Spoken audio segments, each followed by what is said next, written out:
it's like, what's so obvious to me is not obvious to people, that you're not a body-mind, and that when you die, it's the end of the body-mind.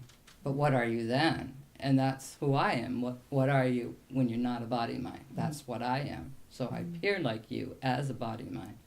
But I assure you, I'm not a body-mind, and no one else is.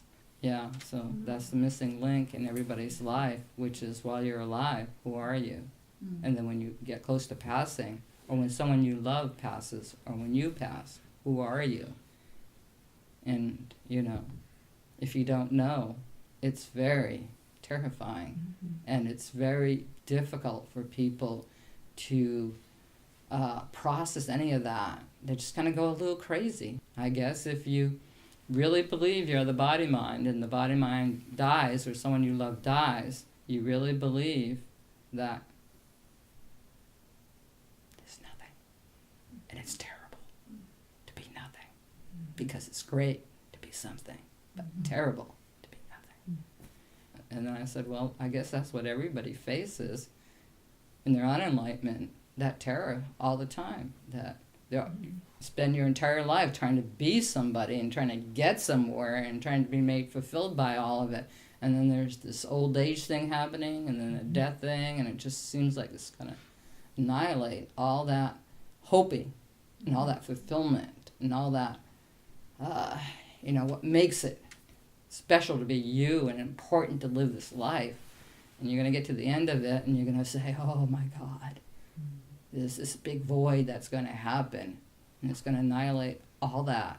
All I spent my life dedicated to, and it just seems like, I don't know, that's how you see it. That's why people are kind of crazy, If you see it that way, it's kind of crazy. So, yeah, death is very, very confusing time for people. Very, very confusing. And very, very... I think most people deal with it by going crazy. Would you agree? Yeah. By going crazy. So what I can say is that if you have anyone in your life that's passed and you still mourn them and care about them, then talk to them. They're not the body-mind anymore that you knew, and they're not there to make your life better or anything like that. But certainly they are consciousness, they're the spirit. And they want you to know that and be happy and live in that truth, rather than being afraid and going crazy and, Well, that's what it's like being awake. You walk around and everybody just seems like they're in some crazy, unhappy, bewildering, suffering dream.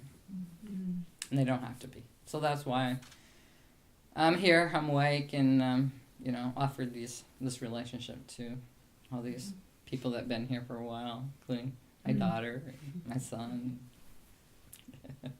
my granddaughter. Okay.